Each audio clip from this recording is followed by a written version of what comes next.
This podcast contains swear words. Hey there, everyone. I'm Tara Cheyenne Friedenberg, and welcome to Talking Shit with Tara Cheyenne, a podcast about making art, making shit up, being creative, living well in the process. And although I'm coming from the perspective of a performing artist, and the people I interview here are largely performing artists or artists in some way, shape, or form, life is a creative act. We are really creating all that we perceive. And as I mentioned, I am your host, Tara Cheyenne Friedenberg. Who are you? Well, I'll tell you. I am a choreographer, an actor, dancer, writer, and educator. Whew, that's a lot. I'm a parent. I'm a partner. I'm a friend. And I really like dim sum.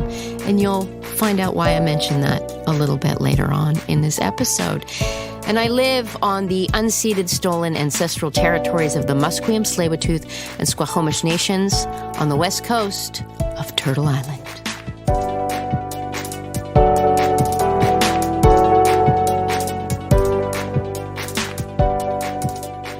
Okie dokie, before we dive into a fabulous interview, if I may say so myself, it's really because of my guests that it's a fabulous interview. Today, I would just like to please remind you to like, love, share, review, mention this podcast to your friends, spread the word. It makes a difference. It makes a difference with the algorithms. Maybe not if you say it to your friend. Well, no, it does, because then they'll go and they'll find it and they'll play it, and it does. It makes a difference. It all makes a difference. I would definitely promote real life interaction over digital. I got to say that. If you have the means and motivation to donate, that really does help as well. We do pay our guests for their time. They are working artists. They too need to eat. You can go to our website, www.taracheyenne.com, upper right-hand corner, donate. Ooh, I'll go there. Take you right to the donate screen, and we'll put that link in the show notes.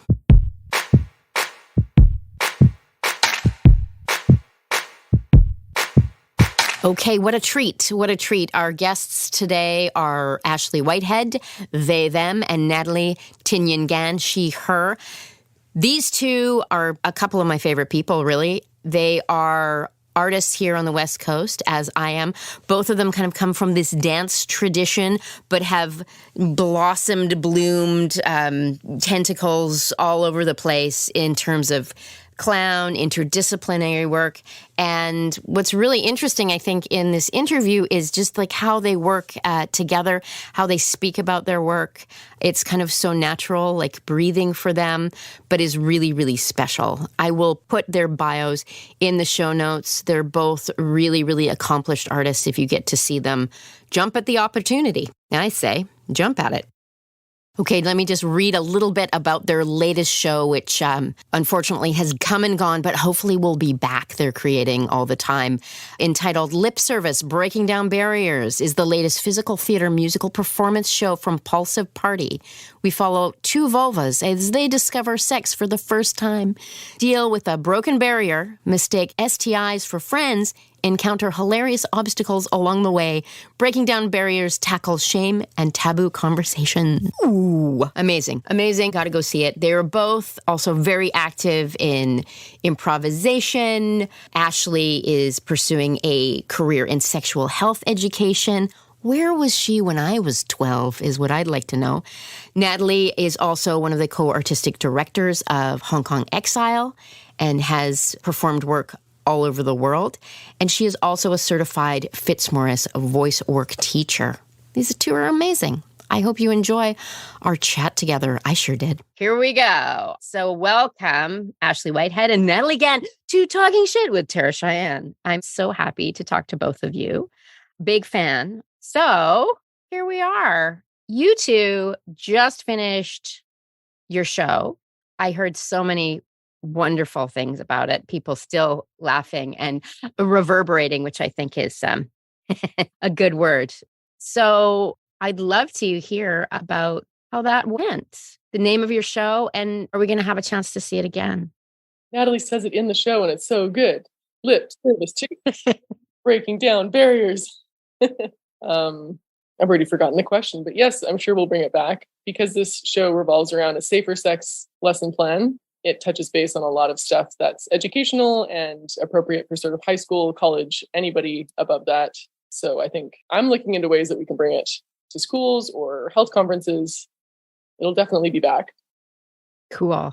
Yeah, Tara, you asked, how did it go? I think we had a lot of fun. I feel like Revolver Festival 2023 was just stacked with incredible human beings and incredible acts and really, really special stories. And we felt really lucky and grateful to be a part of it.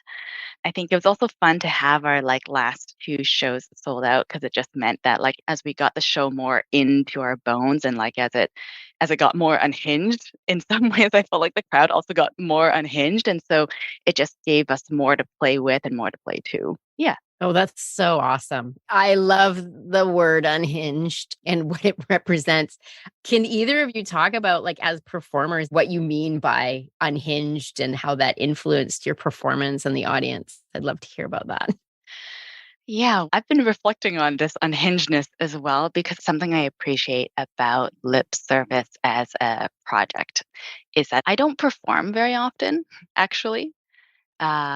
It's rare that I am afforded a certain kind of creative space for anything to happen and for all of my tomfooleries to really arise or for anything to be allowed to happen, maybe the permissions. And so I think unhinged means that certain diving into unknowing and embodied intentional unknowing, like a space of play and that's moving from joy. And so I think that's what unhinged means for me. And also there's certain, just a real time playing with the audience where we don't know how they'll respond, but we will respond accordingly based on how they respond. And for me, I think unhinged also means a level of surprising myself. Ooh, nice. And that I think anyone who knows me knows that I just love surprise. And in fact, I actually speak to it in the show. And so I think unhinged for me means there's a correlation with surprise. How about you, Ashley? Yeah, that's great. For me, it all comes from clown. I think of the word unhinged as unpredictable, which I guess does resonate. But for me, I'm like, well, it's all in the world. Once we get into this world that we've built, it's so much fun to just extend little moments. And you're like, oh, I thought that was funny. Oh, they thought that was funny. How far can we go? Oh, who knew it went into that thing? And then you're like, well, on to the next. And then you're just pulling open these things that for me feel relevant. And yeah, they are surprising. And it's so much fun to, see where we want to take it, see where they want to take it, end up in a new place, and then even build on it the next night. Be like, oh, we went there. Oh, well, let's go there, but then let's go this way. Yeah, an embodied extension is so much fun. Yeah. And we don't know those things until we get it in front of an audience. That show is it's built with people. It's really fun.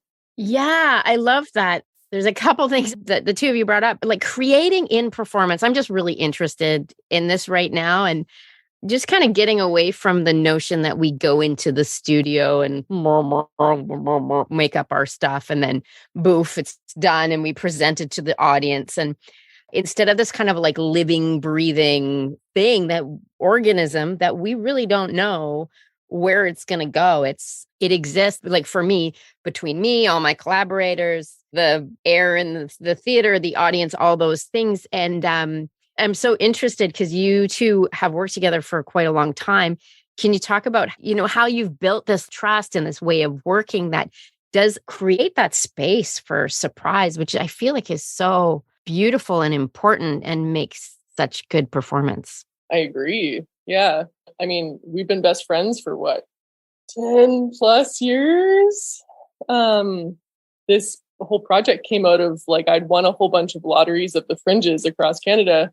And it was going to cost too much money to take the group piece we made. And I was like, Natalie, do you want to do the show that we always dreamt of and we have these inside jokes for and never knew was going to happen? So it came out of, hey, we can do whatever we want. What do we want to do? And I think we're both very reflective on how we want to have a creative process and how we want to work with people. And I think all the way along, especially that first tour, we just kept trying to show up and be like, oh, we're afraid, or oh, we're not done, or oh, they started the show without us. What are we going to do? And it's like, well, we're going to pull on our values. Okay, I trust you. You trust me. We're going to take some choices and we're going to deal with it after. I felt like we got really challenged, especially that first year. And I was panicking. All my like trauma came up and Natalie would hold me. And then, yeah, it was just moment by moment. No, we're going to just trust ourselves, and I'm going to trust you, and I'm going to stand by what decisions you make, and we're going to find stuff out, and then we're going to deal with it. I think this question makes me realize that I think what you're speaking to, Tara, I take it for granted. I think I'm so used to it. It is a little bit baffling that we write these little ditties, we make these little things, and there's no director in the room. So there's not someone who goes in and says, oh, well, Natalie's doing it like this, so Ashley, can you try it like this? Or like, well, actually, you're not doing the same thing, guys. So there's another part of that unhingedness where we don't actually have the time. I don't know what Ashley's up to, but I just know it's going to be good. So it occurs to me that I don't actually know where, but I think, Ash, what you're saying, it's true that it stems purely from a relational trust, and us in a rehearsal room is just an extension of us hanging out. And so the trust that we would have anywhere on a road trip or on vacation or going to the bakery, like I think it's just an extension of, as opposed to a separate space that we've designed. Yeah. And even on tour, I think we speak a lot about trusting ourselves, trusting each other, and how and what that care looks like, and how that might be different for the both of us, depending on like who needs what, when, and what we're battling and what we're juggling. Yeah. And I think we're both invested in trying to find pleasure, trying to find joy. And we're both trying to support each other in that. So when we're finding that in the studio or finding that in life or afraid of it, I don't know. I think we do a really good job of like, okay, but I'm your cheerleader. We're going to find a way. We're going to do it together. Yeah, I think it helps that as humans, I think we have very kindred values and priorities as human beings. And I think that helps when we go to play or when we go to make art. Totally. I think it's so important, and it's really beautiful. And I think it's subversive too, this way of working that is about like orienting towards pleasure and joy and delight. That is, I mean, in my lived experience, not the dance model, for example, or the theater model, frankly, that I was trained in at all. In fact, if you're having too much fun, then you're not working very hard. And actually, there is a rigor I'm hearing in checking in and like, how are you? What do you want? And how can I help you? How can we do that together? Which I think is a really important thing that we're not trained to do that at all. And I think it's just remarkable and inspiring to hear about it. So do you feel like in this practice, because I don't know that much about like all your back training. I know a little bit, but do you feel like you're working against, or are you subverting your training or the models of theater and dance? And how does that feel? Or how do you think about it? Certainly the dance. I think when I found Edam, it was one step out. And then when I found clown, I was like, oh, here we go. Because that is just rigor of playfulness. It's rigor of self. It's rigor of what is coming from where and how do I let that fulfill itself. It was everything I hoped for my personal life in creative form. And then it brought it back to my personal life. So for me, the clown that I study with David MacMurray Smith, Fantastic Space Enterprises, is an embodiment of that kind of rigor that I hoped to have had. And I think pulls from dance. It's just a different, like, what do you want to focus on? What do you want to harvest? And for me, it's creative play. I've done clown and love it so much. And I remember the first time I did it in a formal setting, I was just like completely baffled that I was in a space where it was about me, where it was about what my interests and desires and peculiarities were, as opposed to trying to like fit an idea. The liberation was just like, you know, and it took me a while to really believe that it was a thing. Totally. And I think maybe I reached a point maybe 10 years ago where I was like, I've got no more bandwidth for anybody else's stuff, because I've spent my whole life personally and creatively like, I got to fulfill your vision. I got to be what you need. And I hit a point of like, oh my God, I have nothing. I have nothing to pull from. So I think clown for me was that as well. It was like, oh, I have everything I need. I just need to go inward and like, what's there? It's using what's already happening. Every part of you can be extended into something. And then that gives you insight into that thing. And then you can play it and it's amazing. And you're your own theme park.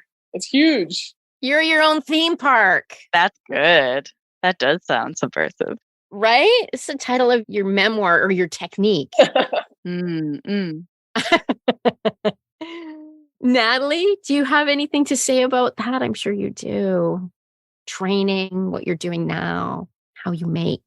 Okay, I don't know if this is necessarily what I mean to say. Sometimes I think about the difference between punching down and punching up. Yeah, for sure. And so I think in working or in trying to create work that subverts or that resists, in my own grappling, I feel like I've struggled with maybe centering the thing that I'm resisting against too much. Ooh, nice. Yeah, what are we not doing versus what are we doing? And so I feel like one approach is, where am I entering the conversation from? And so for me at this very moment, I'm cognizant of the fact that, the word subversion that doesn't feel in relation to what I've been working on and how I've been working over the last couple of years. It might be the product or the process might be subversive, but I think it's been important for me to not necessarily define it as such. And just define it on my own terms, which AKA like, this is my joy. Nice. And objectively, I could be like, I haven't done that for a long time, but to keep myself in that lane, the punching up lane. Yeah. And that's so beautiful what you said of just like staying in the joy, right? I mean, I personally feel like the more joy and pleasure and delight, the more that takes up that space that does potentially become a subversive power. I'm thinking of the book Pleasure Activism and some of those essays in there that are so fucking mind-blowing and excellent. I'll link to that book in the show notes. I feel like it's required reading. I kind of do. Absolutely. Can you two talk about embodiment? You both use the word, I think, if I'm not mistaken, embodiment, and how you as creators, performers, humans, how you see that in your work and how that feels. How do you define it? It's such a great word. And I feel like sometimes it gets used in different ways. And I'm curious. Oh, I was just speaking. Go for it, Ashley. You can alternate. It's all a part of it. You're ready, Ashley. Go for it. I guess the way I interpreted it from the clown work I do, the way that works for me is there a physical, an emotional, and an imaginative world that is working together to give me a wide sense of what this is in my body, in my heart, in my creative mind? And are they all working together in some form? Yeah. What is the world that has come out and how does that manifest? And that often feels, when I feel embodied, I feel full in each of those three areas. Cool. Yeah. I don't know if I have as clear a sense, but I think I totally agree. When I think of being embodied, I feel like a certain level of being attuned to sensation and imagination as sensation also. And maybe I'll just throw out also, I feel like to be working towards embodiment for me is a project of like acknowledging many truths simultaneously. And so that to be aware of like where you might be holding tension and where you are open, to be aware of the fact that you're in pain, but you're also able to experience joy and pleasure and openness simultaneously, and that our bodies as ecosystems and mountain ranges, like there's just a lot that can be happening all at once. And there's a lot to mine, and there's a lot, mine is so violent. I mean, there's a lot, as you said, There's a lot to playground. There's a lot to theme park. Oh, yes. And I think politically, it is profound to acknowledge that we are each many things at any given time. Sometimes those things are contradictory. Yeah, absolutely. And there's a crackle in that. I feel that kind of like, oh, yeah, like pop rocks. When you say, are there still pop rocks? Yes. Okay, good. That the multiplicity or even the contradicting things happening at the same time. Can we make it a thing that to playground, we take away to mind? Because absolutely, that's like so violent. Mining an idea. Let's playground the idea. Can that be a thing now? I'm into it. To playground? Yes. Yeah. We'll just do it. And we'll just do it like other people should know. And then we can explain it and it'll just be a thing. Okay. Yeah. You heard it here first. And then I realized that I'm also like in grant speak, I'm all about to excavate, but that one also a little miney.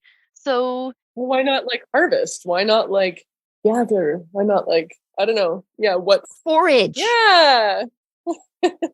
Oh, this is a whole other conversation. Like how to decolonize the grant writing process. Yeah. All those words, I know you get into the speaky of that world. Although I guess what I'm stuck on, because excavate and forage and harvest are different things for me. Why mine and excavate is like the project of going deeper and pulling out fossils. So there's something about, Yeah. I know this is a podcast, so no one can see my little fingies doing weird things right now, but Her fingers are doing like kind of like claw like for the listener. And also like little paws too. little paws. Kneading, like cat kneading. Or the squirrel that comes by our balcony and tries to get the nut open. Okay. So it's almost like getting to the heart, cracking the nut is what we're really Cracking the talking nut. about. Yeah. Peeling the onion. Uh-huh. We're changing language here, and this is high level stuff.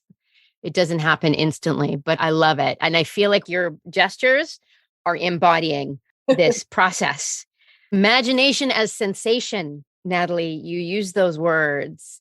And I wrote them down. It's like, ooh, another like, ooh, pop rocks crackle in my head. My memoir. Yeah. Oh, yeah.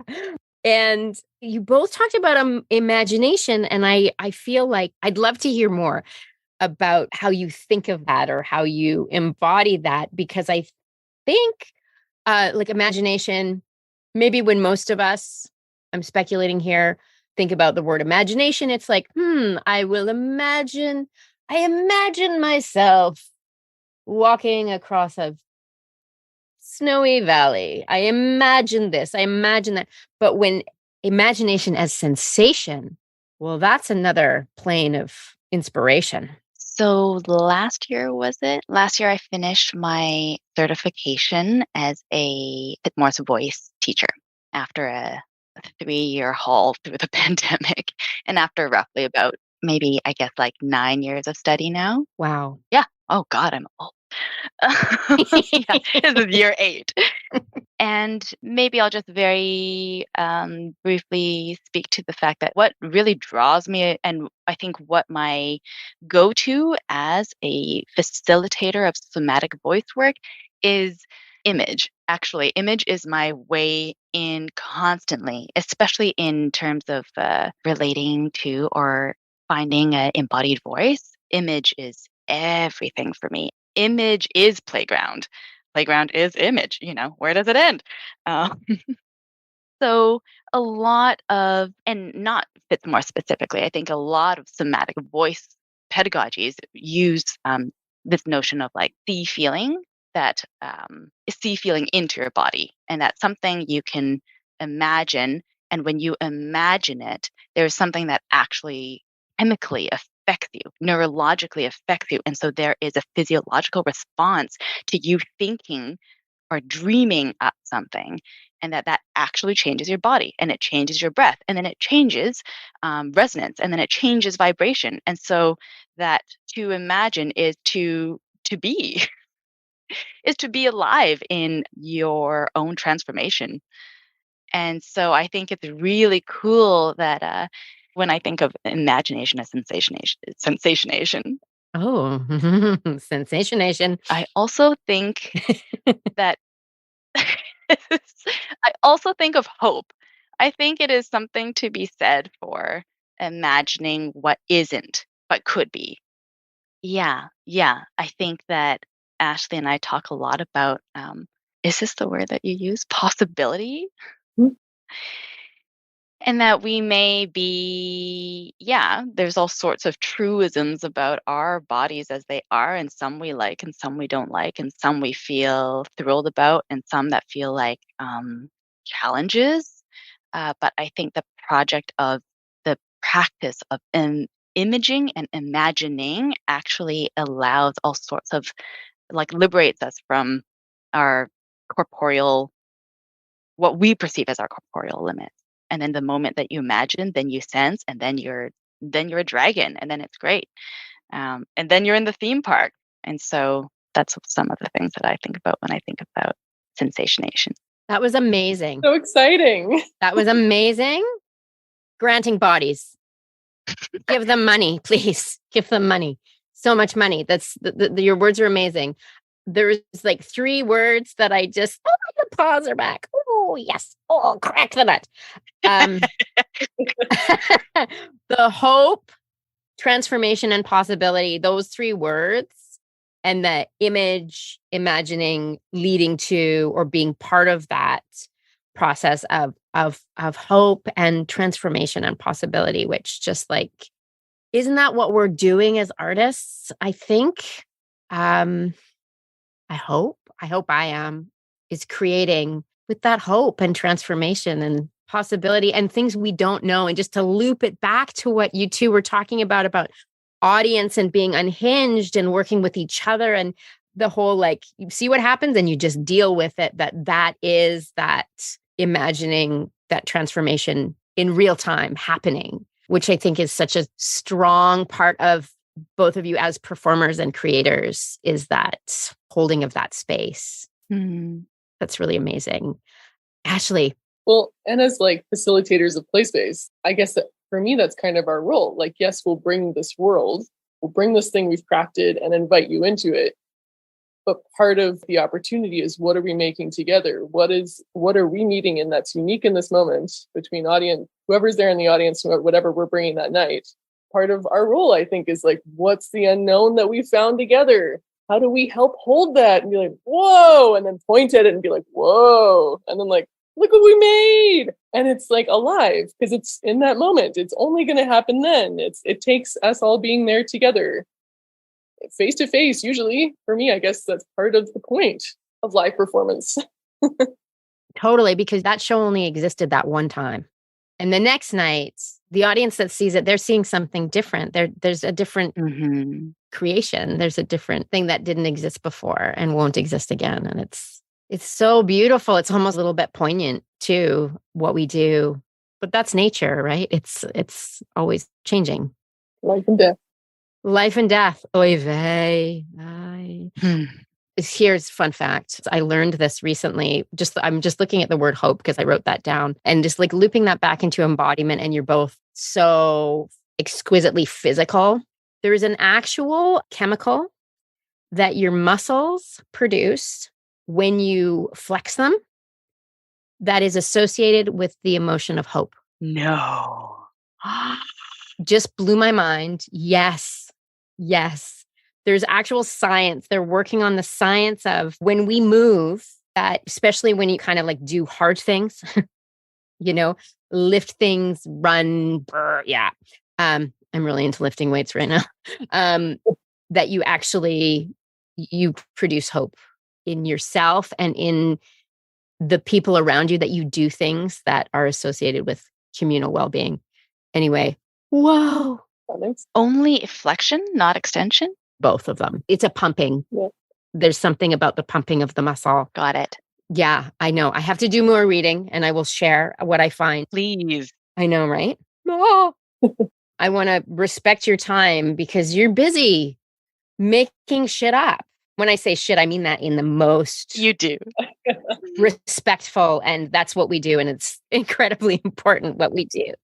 Talking shit, making shit. Just a little bit, the sexual education and your show and how you hope that your creation can maybe facilitate some really necessary growth in terms of sexuality for younger people. But frankly, I'm 50. Man, bring it on. Because the shit we learned, garbage. Really quite a lot of garbage. Growing up in the 80s, I don't know. Anyway, but yeah, can you talk about that a little bit? I don't know if growing up in the 90s was all that much better, but yeah. Yeah. I mean, I think in a lot of ways, the young folks actually have a lot of resources. They also have a lot of access to misinformation. Maybe they go hand in hand. But I mean, certainly, I think if our show or the things we're doing, of course, there's a lot of jokes from our era.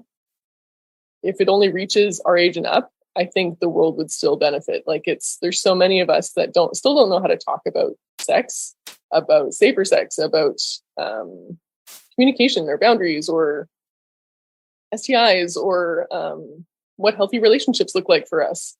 Like there's skills that we all need as humans, which I think was kind of my interest from the beginning. Like these are just human skills, and the better. I just know how much of an impact it made on me when I finally got this information that, I have access to tools that I didn't know were out there and that I didn't know would help me to build my relationships, all of my relationships. But yeah, and then coming from clown, the more we can make information and education playful, like that's how we're meant to absorb things. That's how we're meant to learn. How do we make humor? How do we bring humor and play into something and make it more impactful? Like it'll register better. It'll make it applicable. It'll make it like accessible. People leave the show and they're like, did you know that? And I've always been afraid to talk about that. And like the partner's like, is it really like that? And you're like, like it sparks conversation, I hope. Did that answer any of your question? Yeah, it totally did. It totally did. Natalie, do you have any stuff to add on that?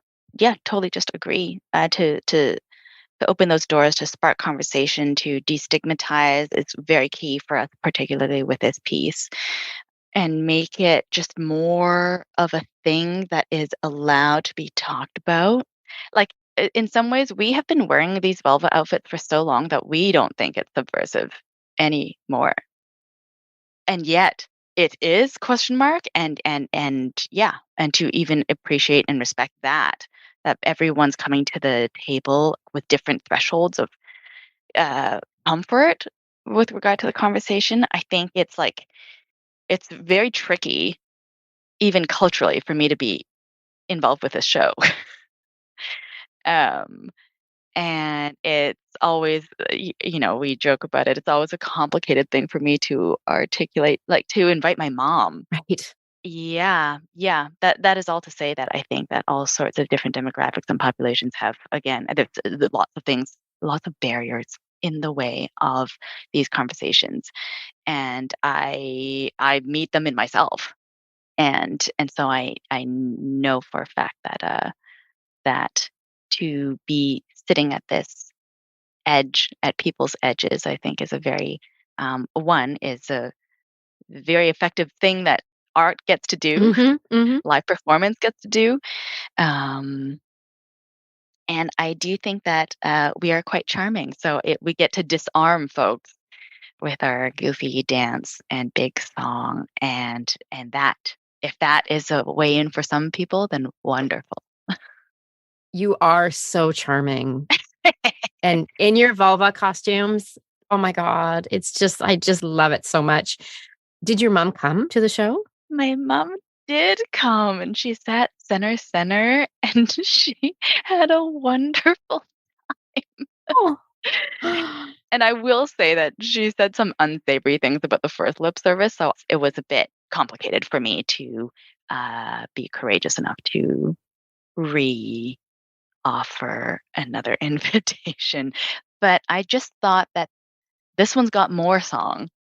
And I was like, if nothing else, you may bristle at how explicit the content is, and I suspect you'll enjoy the songs. And so I was like, that's a good way in.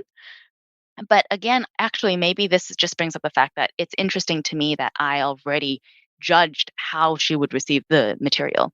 And had I not invited her, I wouldn't have given her the opportunity to show me Hmm. whether the work resonates with her or whether she wants to engage in the conversation as someone who's of a different generation. And for the material that we have labored over for weeks and weeks and weeks and weeks, how that sits with her lived experience and her body and her own sexuality. And so I could have not invited her, but it was the cooler thing to do to invite her, and she really showed up, all smiles and giggling like a buffoon. And she did this thing where she came up to me afterwards, like she was excited to meet the, the dance artist behind the show. It was really so sweet and so silly. Oh, that's so beautiful and totally brave. My mom, for my last show, doesn't live in town. She's like, "Oh, I wish I could come and see the show." And I was like, "Well, it's okay. It's okay." There's mom bits in my show. But also just that generosity of how are they going to show up?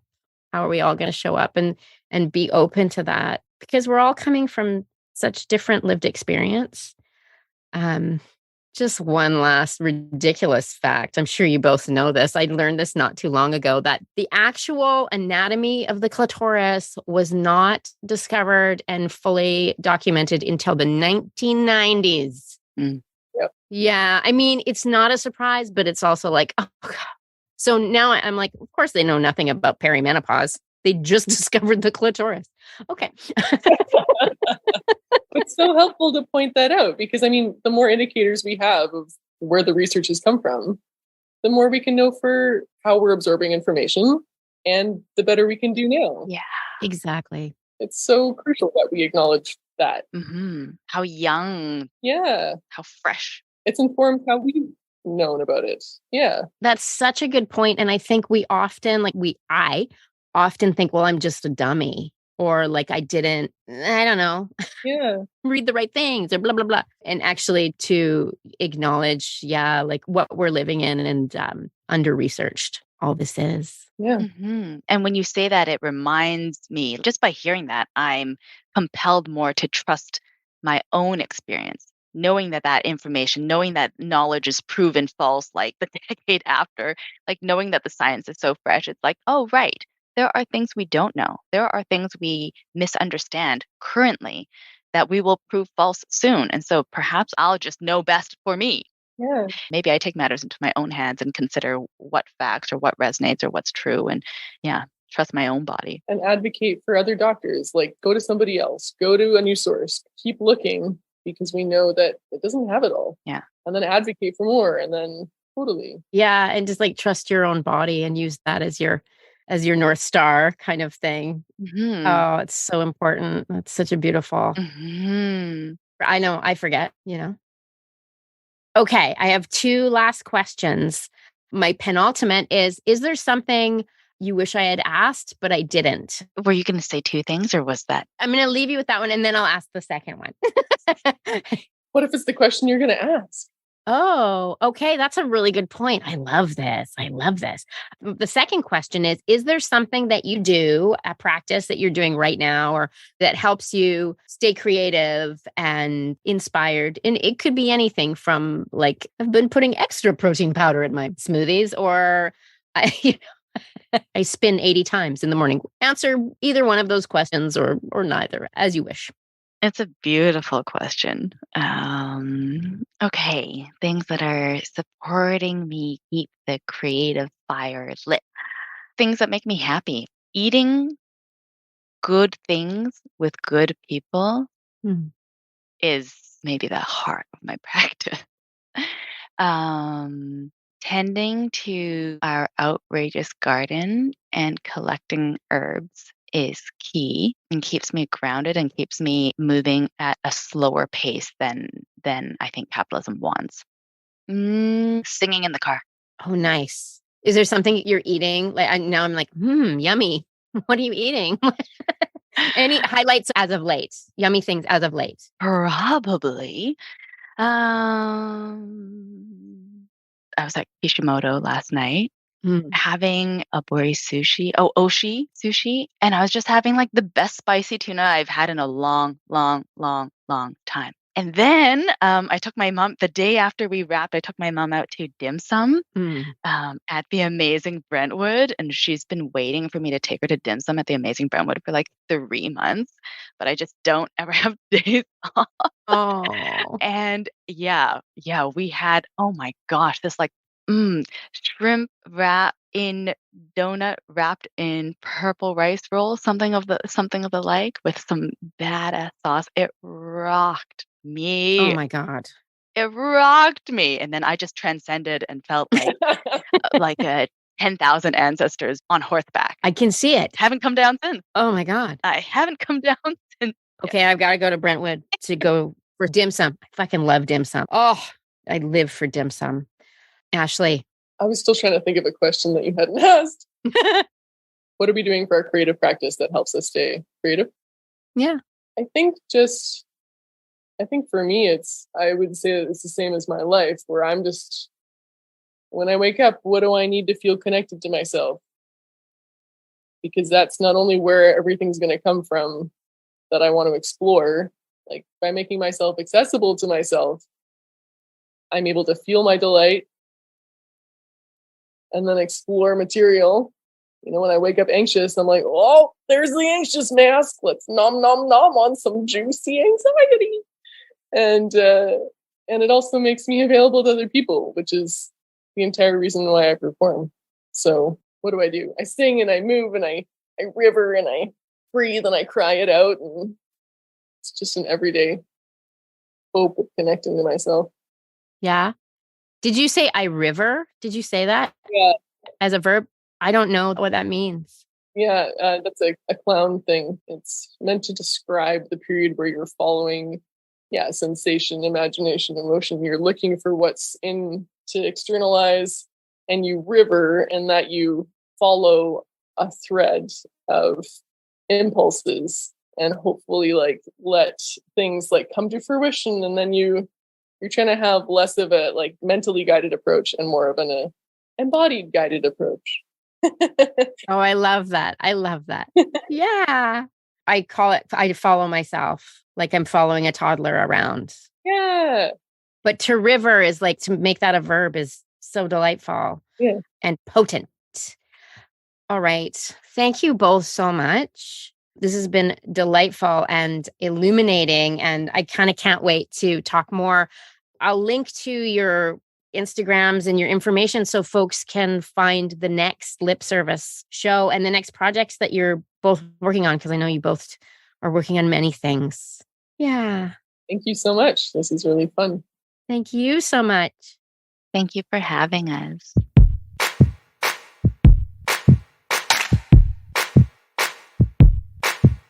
And that's a wrap. Thank you so much, Natalie and Ashley, for spending time with me and having such a fun conversation. I can't wait for our next one.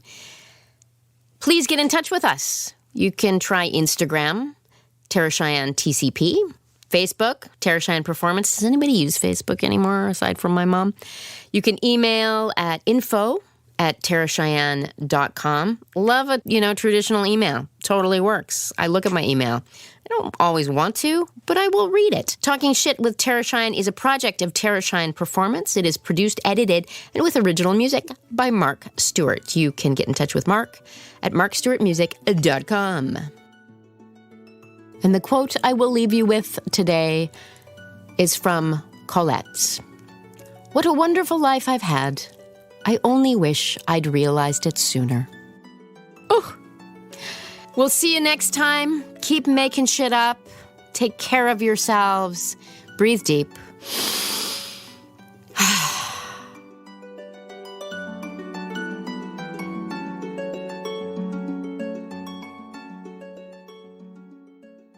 This podcast is effing good. It rocked me. There's the anxious mask. Let's nom nom nom on some juicy anxiety. It rocked me.